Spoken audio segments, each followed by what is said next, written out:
लेकिन एक खूबसूरत नौजवान खड़ा होता है। उसने कहा है अली, आप अपने दावे में सच्चे हैं, आप अपने दावे में पक्के हैं?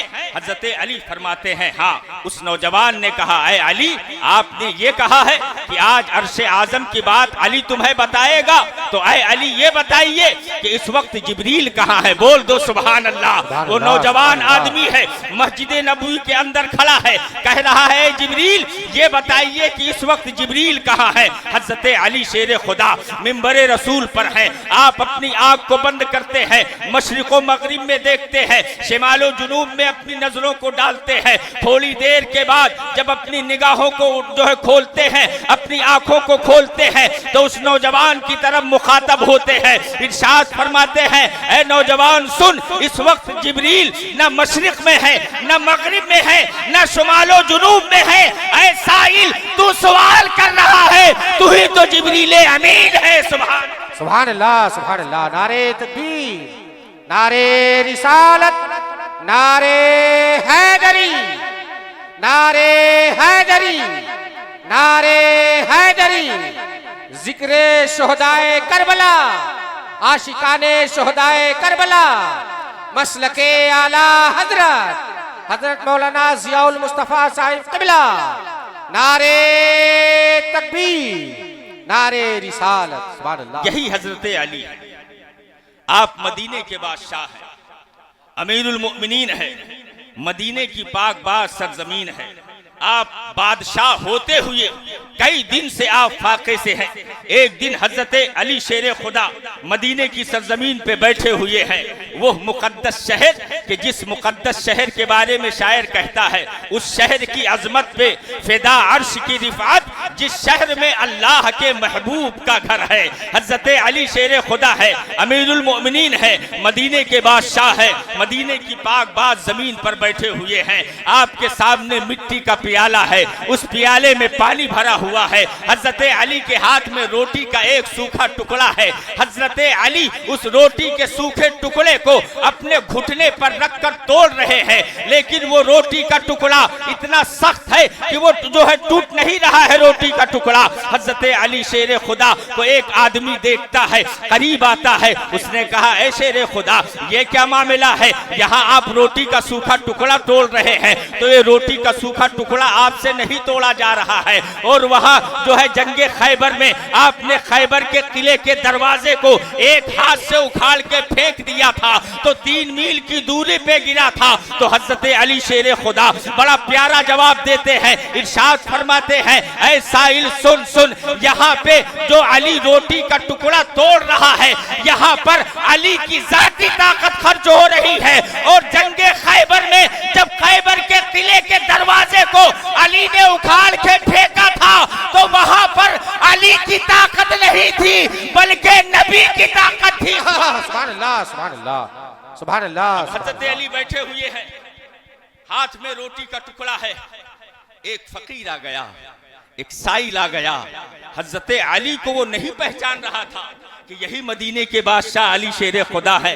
आता है, हजरत अली के सामने बैठ जाता है। उसने देखा कि बड़ा नूरानी चेहरा है, पेशानी से विलायत का नूर चमक रहा है, बड़ा खूबसूरत चेहरा है। उसने सलाम किया, हजरत अली ने जवाब दिया। हजरत अली उसके चेहरे को देख करके भांप जाते हैं कि ये कई दिन से भूखा आदमी लग रहा है। आप फरमाते हैं बैठ जा। वो बैठ जाता है। आपने इरशाद फरमाया तेरे चेहरे की रंगत बता रही है कि तू कई दिन से भूखा है। उसने अर्ज किया हाँ अल्लाह के नेक बंदे, मैं कई दिन से भूखा हूँ। आप फरमाते हैं मेरे दस्तरखान पे बैठ जा। वो बैठ जाता है। आपने रोटी के 2 टुकड़े किए, एक टुकड़ा उस फकीर के हाथ में दे दिया, दूसरा टुकड़ा हजरत अली ने अपने हाथ में ले लिया। अब जब वो उसने खाना शुरू किया, हजरत अली ने उस रोटी के टुकड़े को, जो आपके सामने मिट्टी का प्याला था, प्याले में पानी है, हजरत अली ने उस रोटी के सूखे टुकड़े को उस पानी में डुबोया। खाने जा रहे थे। वो फकीर भी डिबोना चाह रहा था कि हजरत अली इरशाद फरमाते हैं, ऐ अल्लाह के बंदे, तू यही रोटी का सूखा टुकड़ा खाना पसंद करेगा या अच्छा खाना खाना पसंद करेगा? उस फकीर ने कहा, ऐ अल्लाह के बंदे, अगर अच्छा खाना मिल जाए खाने के लिए तो रोटी का सूखा टुकड़ा, वो भी पानी में डिबो करके खाना कौन पसंद करेगा? तो हजरत अली इरशाद फरमाते हैं, ये रोटी का सूखा टुकड़ा मुझे दे दे। फकीर ने दे दिया। आप इरशाद फरमाते हैं, वो देख सामने मकान बना हुआ है, तू देख रहा है? उसने कहा, देख रहा हूँ। आप फरमाते हैं, उस मकान का दरवाजा खुला है कि बंद है? उसने कहा, अल्लाह के बंदे बंद है। आप फरमाते हैं, जा उस जो है उस मकान के चौखट पे पहुंच और खुंडी खटखटाना। अंदर से तो चांद जैसे नन्हे नन्हे शहजादे निकलेंगे। एक की उम्र 10 साल की होगी, दूसरी की उम्र 12 साल की होगी। उन दोनों शहजादों का नाम हसन हुसैन होगा। मोहब्बत से बोलो सुभान अल्लाह। अब वो फकीर उठता है। हजरत अली फरमाते हैं, जाना उनसे सलाम करना, उनके नाना जान का सदका मांग के उनसे तुम खाना मांगना, वो कई रंग का खाना तुम्हें खिला देंगे। अब वो फकीर जल्दी से उठता है, अपने कदमों को जल्दी जल्दी बढ़ाते हुए जो है इमाम हुसैन के घर की तरफ बढ़ता है। दरवाजे पर पहुंचा, दरवाजा बंद है। कुंडी खटखटाई, इमाम हुसैन बाहर तशरीफ लाए। जैसे दरवाजा खोलते हैं, उस फकीर ने सलाम किया। आपने जवाब दिया। फरमाते हैं, कैसे आना हुआ? उस फकीर ने कहा, ए शहजादे, मैं कई दिन से भूखा हूँ, तुम्हारे नाना का वास्ता दे करके तुमसे खाना मांग रहा हूँ, मुझे खाना खिला दो। हजरत इमाम हुसैन मुस्कुराते हैं, फरमाते हैं, बैठ जा बैठ जा। वो फकीर बैठ जाता है। आप दौड़ करके अंदर तशरीफ ले जाते हैं। अपनी माँ खातूने जन्नत हजरत फातिमा ज़हरा से अर्ज करते हैं, ए अम्मी जान, एक फकीर आया है, नाना का वसीला दे करके उसने खाना मांगा है। हजरत फातिमा फरमाती हैं, ए हुसैन, तुमने क्या कहा? उन्होंने अर्ज किया, अम्मी जान, मैंने उसे चौखट पे बिठा दिया है। आप फरमाती हैं, दस्तरखान ले जाओ, बिछाओ, घर के अंदर उसे बिठाओ। हजरत इमाम हुसैन दस्तरखान बिछाते हैं, उसको घर के अंदर बुलाते हैं। वो फकीर बैठ जाता है। कई रंग के खाने हजरत फातिमा ज़हरा ने मिट्टी के प्याले में निकाल करके हजरत इमाम हुसैन को दिया। इमाम हुसैन ले जाकर के दस्तरखान पे रखते हैं। वो फकीर बिस्मिल्लाहिर्रहमानिर्रहीम पढ़ के खाना शुरू कर देता है। अल्लाह अकबर। जब वो खा चुका, वो शिकम शेर हो गया, उसका पेट भर गया। जब वो चलने लगा तो फकीर ने कहा, ए शहजादे, मुझे एक खुराक खाना और दे दो। इमाम हुसैन फरमाते हैं, अभी तो भूखा है, अगर भूखा हो तो फिर बैठ जा दस्तरखान पे। उस फकीर ने कहा, शहजादे, मुझे भूख नहीं लगी है, मेरा पेट भर गया, मैं शिकम शेर हो गया, एक खुराक खाना मुझे दे दो। मैं उस शख्स के लिए ले जाना चाहता हूँ जिस शख्स ने इस घर का पता बताया है।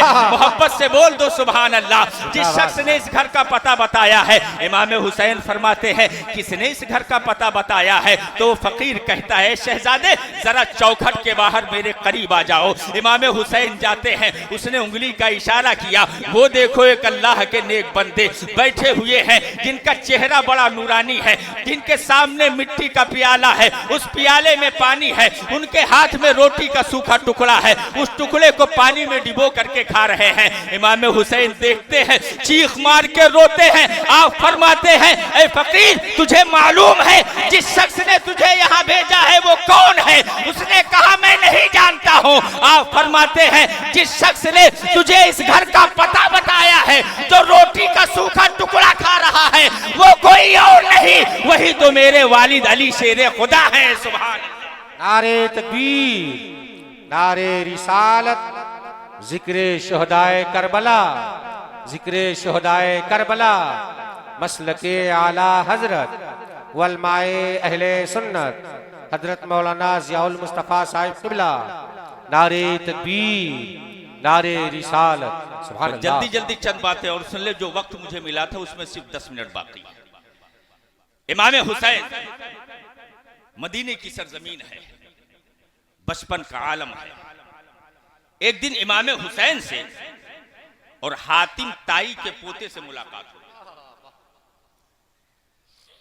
बचपन का आलम है, टहल रहे हैं, टहलते टहलते एक खजूर की बाग में पहुंच गए।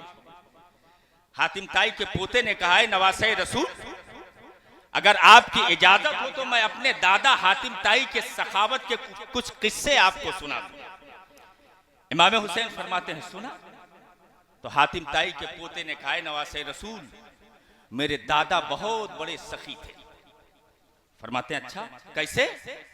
उसने कहा सुनिए, जहां पर मेरे दादा हातिम ताई बैठ करके फकीरों को, भिखारियों को भीख देते थे, वहां पर 8 दरवाजे लगे हुए थे। कितने दरवाजे? अरे बोलो ना यार। इस बार तो आप लोग इतना गुमसुम बैठ करके सुन रहे हो कि हम समझ ही नहीं पा रहे हैं आप सुनना क्या चाह रहे हो। जरा मोहब्बत से बोल दो सुभान अल्लाह, जरा जिंदा दिली का सबूत दो, मोहब्बत से बोलो या हुसैन। हातिम ताई के पोते ने कहा, नवासे रसूल, जहां पे मेरे दादा हातिम ताई भिखारियों को भीख देते थे, वहां पर 8 दरवाजे लगे। इमाम हुसैन फरमाते हैं अच्छा? उसने कहा हाँ। कहा फिर? हातिम ताई के पोते ने कहा, जब एक फकीर एक दरवाजे से आता था, मेरे दादा उसे भीख दे देते थे। वही फकीर पलट के अगर दूसरे दरवाजे से आ जाता था तो मेरे दादा उसे भगाते नहीं थे कि भाग, मैंने तुझे एक दरवाजे से दे दिया, अब क्यों दूसरे दरवाजे से आ गया।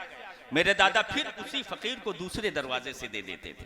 वही फकीर अगर तीसरे दरवाजे से आता तो मेरे दादा उसे तीसरे दरवाजे पर भी दे देते। यहां तक कि एक फकीर अगर 8 दरवाजे से बार बार आता तो मेरे दादा उसे वापस नहीं करते थे, बल्कि उसे भीख दे दिया करते थे। इमाम हुसैन फरमाते हैं अच्छा, ये तेरे दादा की सखावत है। तेरा दादा सखी नहीं था बल्कि बहुत बड़ा बखील था। उसने कहा